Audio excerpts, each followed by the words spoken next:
All right, so I am having a great opportunity to interview Andrea. Andrea is a young lady that I met. I Mhm. met Andrea through a classmate of mine. She actually lives in San Diego, so I appreciate you taking the opportunity to participate in my little project where I want to get a feel for what it's like to be a female creative, a female artist, a female problem solver working in the millennial that we are in right now. So I want to get your perspective, your feelings, your thoughts, and basically find out from you what life is like as a creative. So again, thank you for participating in my 7 Simple Questions with Creative Women series. I really appreciate it. And let's start out by just some basic information. Tell me a little bit about you. Tell me a little bit, I know a teeny tiny eensy weensy bit, but tell me a little bit more about you, about what you do, about your area of creativity that you are working in. Okay, well, first of all, thank you so much for the opportunity of participating in your project. It's a great project. I'm super stoked for you. Thank you. Yeah, so my name's Andrea Sanchez. I was born in Mexico, but grew up here in the US in California, San Diego. Mhm. And I went to school to a Waldorf school my whole life. So for those of you who aren't familiar with the Waldorf curriculum, it's a very creative curriculum. Everything is taught through art basically to the kids, so Mhm. even math is taught through games and through pictures and through stories. So art has always been a huge part of the way I learn everything, Mhm. which has also, I think, made me really creative in problem solving in more concrete areas like science and stuff like that, because the methods for thinking about art and creativity can apply super well for all the more hard topics like science and math and all those things. Um, so yeah, I've grown up with all sorts of art forms, and it's kind of like penetrated everything I've done. So I'm not a professional artist by any means. I don't claim to make a living directly off of my art, but everything I do is artistic. So right now my boyfriend and I started a chocolate business that Right. Yeah. yeah, and I am doing all the art for the packaging myself. Hmm. And but furthermore, I mean, more than that, there's art in the way that we're structuring our business model, and we're Hmm. using, sacred geometry to make all of our chocolate and things like that. So in more abstract ways, the art is kind of there. Okay, so we're gonna have to talk about that sacred geometry in a minute. We're gonna get to that one. Yeah. Okay.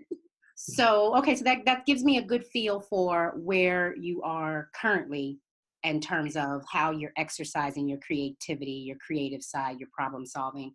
Um, Tell me a little bit about what you. So now you know my project is to get a feel for women specifically Mhm. in this creative field. What do you feel?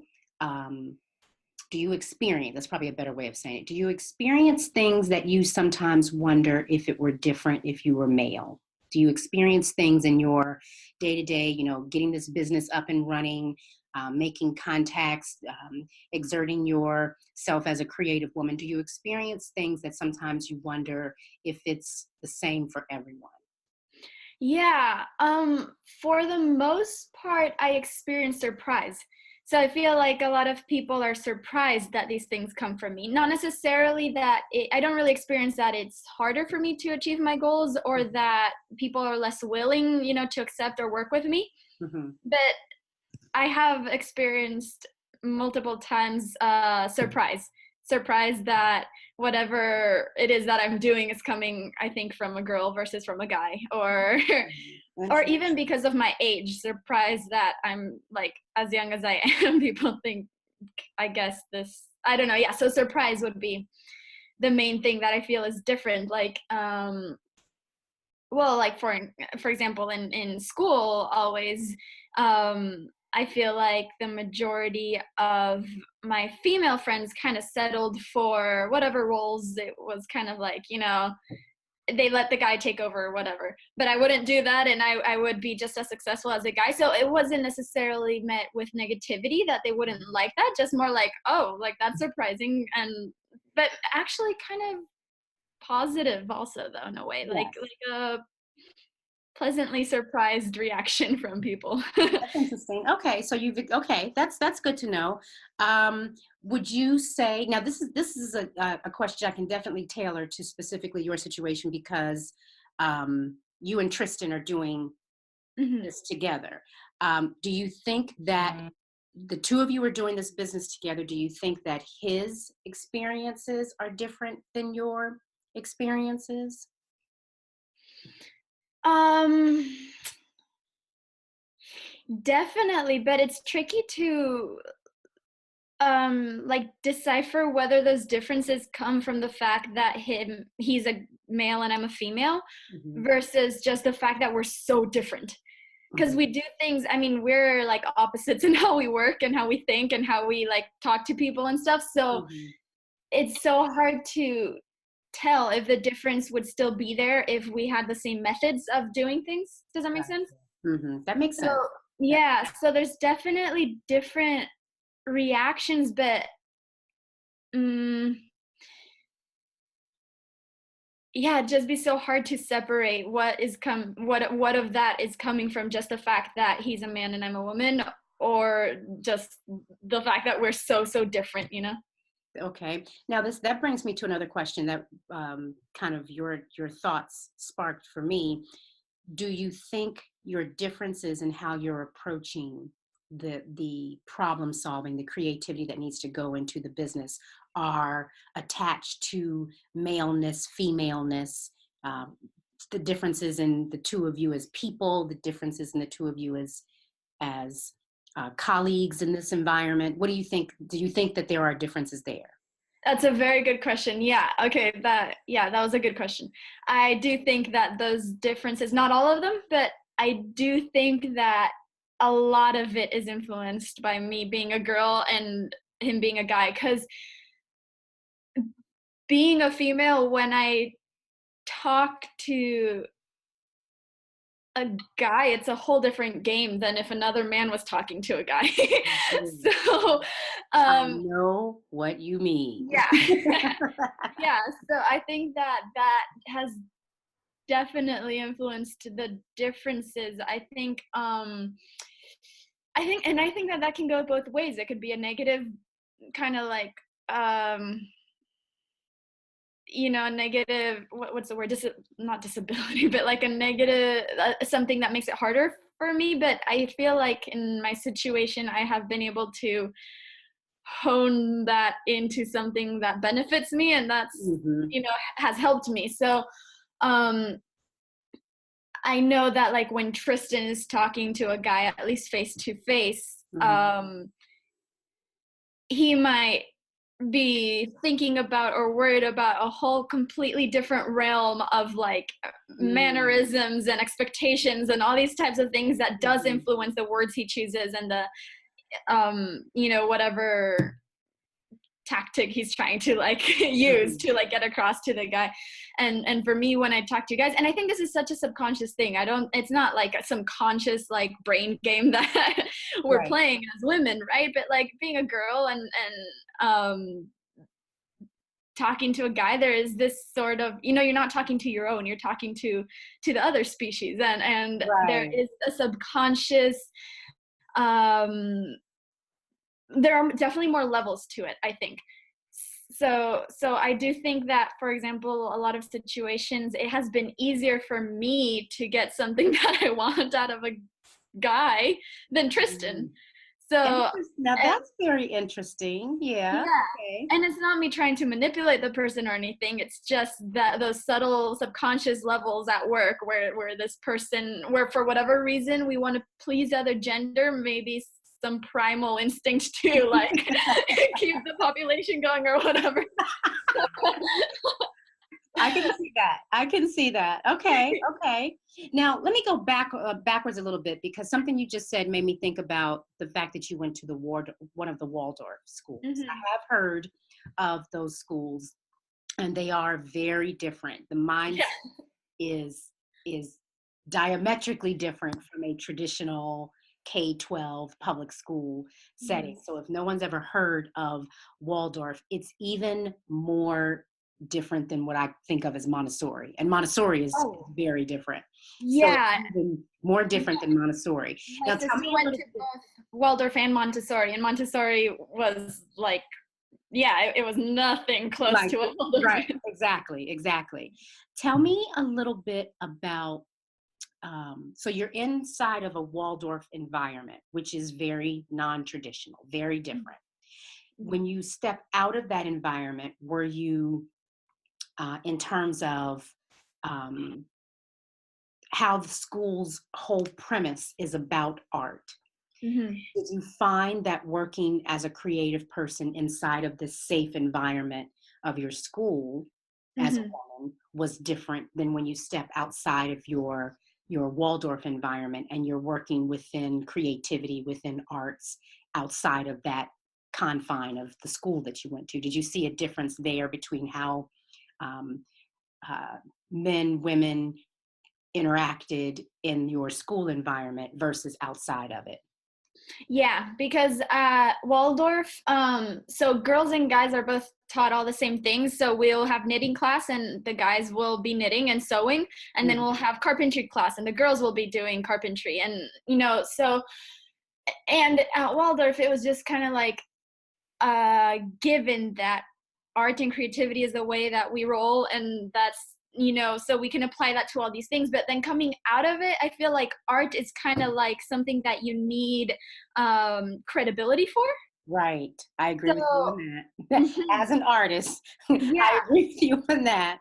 right. So in Waldorf, if I did something artistic, it was just taken because that's how that's how we do things. But kind of like outside of that environment, it's kind of like not official, I guess, if you didn't Mhm, study graphic design or something like mhm, that. mhm, And um and outside of Waldorf, I feel like art is kind of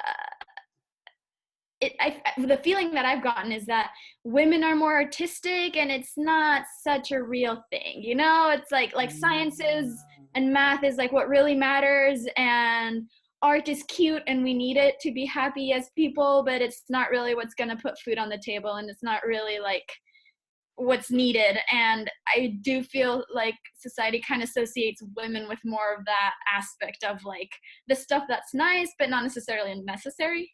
mhm, mhm. That makes um sense. I can see that. Yeah, so um yeah, like when I've done the art for my packaging, for example, even though I think that if you saw this packaging on a shelf, it would be something beautiful that would stand out and all that stuff. Just the fact that I'm not like some graphic designer and I didn't, I don't have like all this credibility to like be doing the design myself. Mhm. Whenever I've brought this idea to a lot of people, usually the response is kind of like, first of all, like, well, okay, it's not legit. And second of all, but it's okay because you're that's kind of what girls do, I guess. Interesting. So that's So interesting. Now, I definitely can understand, I am embarrassed to admit this, that I'm seeking to be a part of a very elitist world because the arts are somewhat full of a bunch of elitist people in interesting ways. So your experience with people not valuing your output just by nature of you not having a piece of paper that says you are officially a graphic designer. I do mhm, understand that. Um, mhm, like I said, as an artist who's never been trained, I guess you would call me an outsider artist. mhm. I just do what feels good. It is kind of looked at as, oh, that's cute. Cute. Oh, that's cute. So yeah, Yeah. I understand that. That's interesting. And then when you add the layer of, now your background is very different. When you add the layer of your background where credibility wasn't the goal, but Right. expression and Right. usage and exposure, experience Mhm. was the goal. That would be, yeah, that is an interesting one. That is an interesting one. The Waldorf School is a very interesting environment. What I've read about it, Yeah. very, very interesting. Okay, Right. so that gives me a good segue to where I'm going. Now, this question is interesting for you because you are young. So I'm thinking about kind of your future? What do you see in terms of, I know, the business is a big part of it, but what do you see for yourself going forward in your future for creativity? What do you see yourself doing? I know you're doing the packaging for the business, but additionally, where do you see yourself being down the road? Okay. Oh, just one second. I want to clarify about the last question.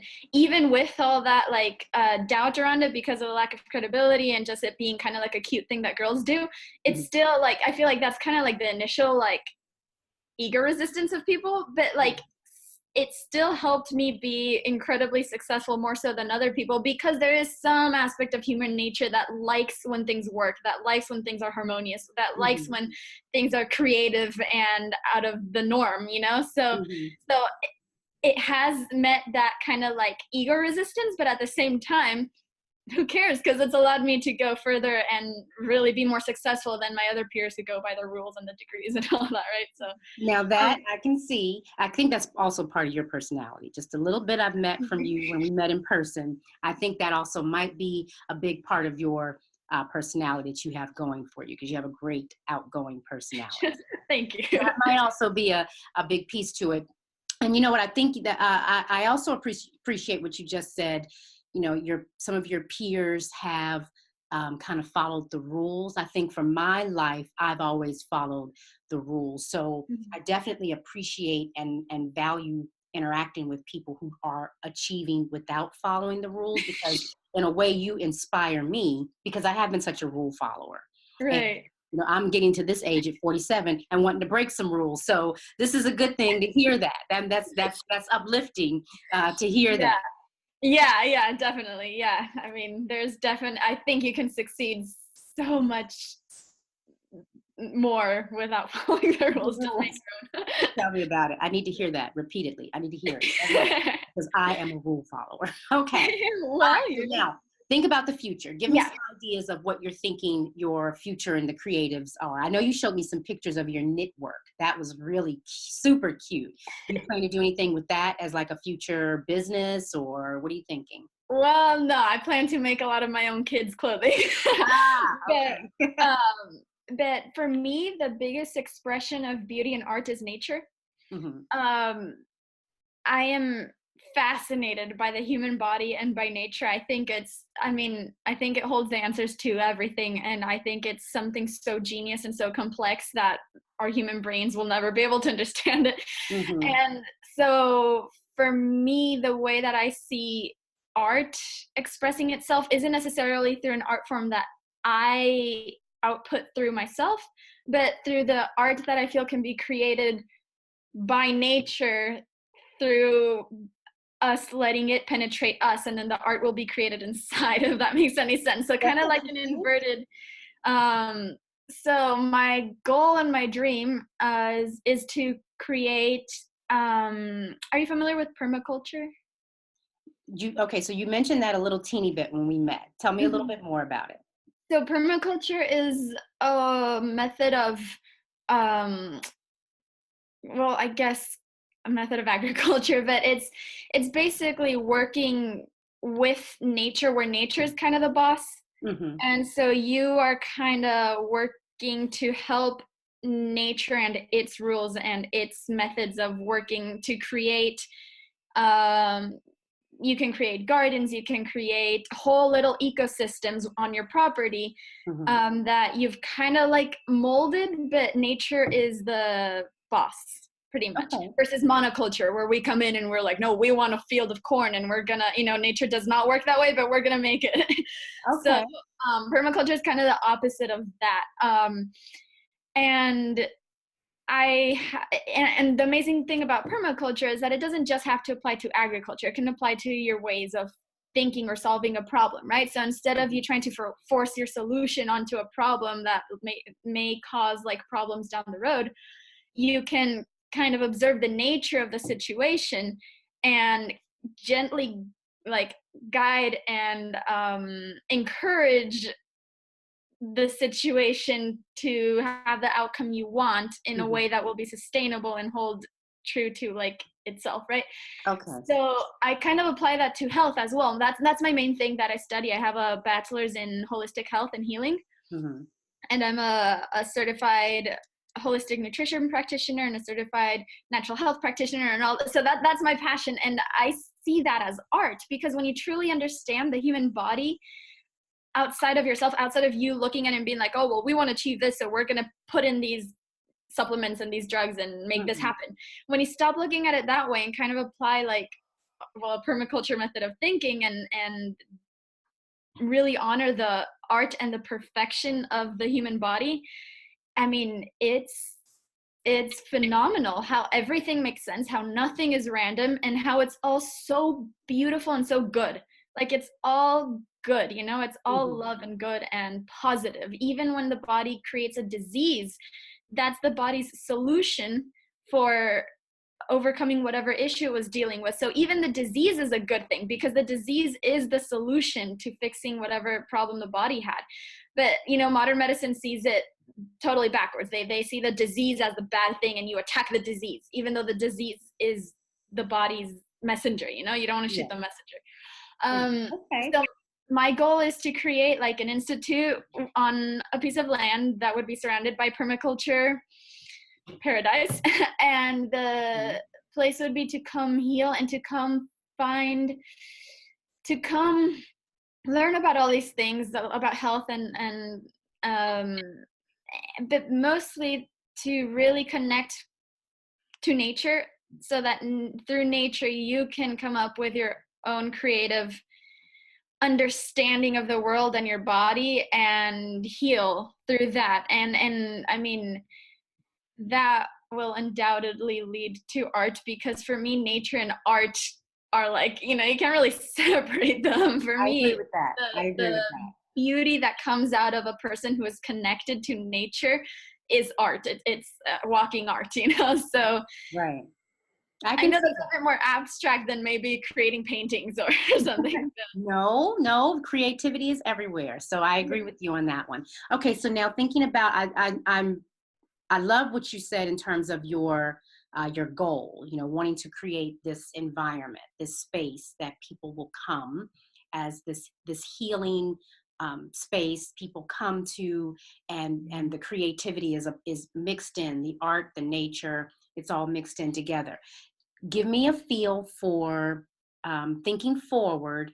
What obstacles do you think you might encounter, and do you think any of them in this, you know, new, I won't call it new, but an uncharted realm of creativity and health and the arts?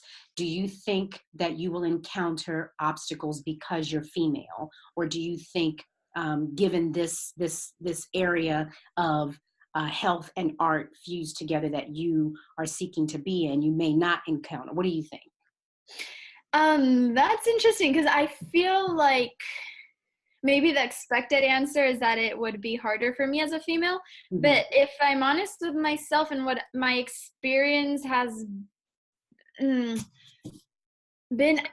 I kind of feel like the world, the planet itself, and also humanity are starting to become more intact with their feminine self.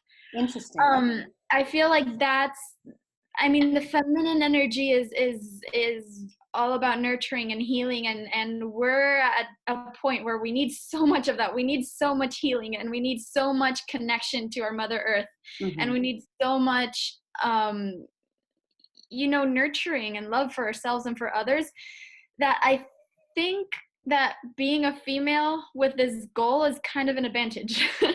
Okay. Yeah, I think that being a female will help me. I mean, I have such a natural nurturing energy and giving energy and healing, and that tends to have an effect on people where they feel welcome, they feel safe, they feel able to loosen up and open and connect to themselves. And so that's kind of my goal, to connect people back to themselves, back to nature. And so I think that actually being a female might be a pretty cool advantage. Okay. Yeah. Now I think you're onto something. For whenever people are embarking on something that's not the norm, Mhm. not traditional. You do need to feel kind of safe. Mhm. And I think you're right. Maybe something about your personality offers that security, eases any vulnerability. So I Mhm. can see that. I can definitely see that. Okay, so now my last question, this gives me a good segue. What would you say? Now, this is going to be interesting for you. I've asked everyone this question, but this is going to be very interesting given that you are still relatively youthful. You have the advantage of having youth on your side. What would you say, knowing where you've been, knowing where you are right now, what you and Tristan are doing, your long range goals for this environment you want to create, this kind of mini ecosystem, I'm going to call it, that you want to create. What would you say to your younger self? What would you tell your younger self that you've learned today that you would tell your younger self, you would give advice to your younger you? I think that when I was younger, I didn't really realize, I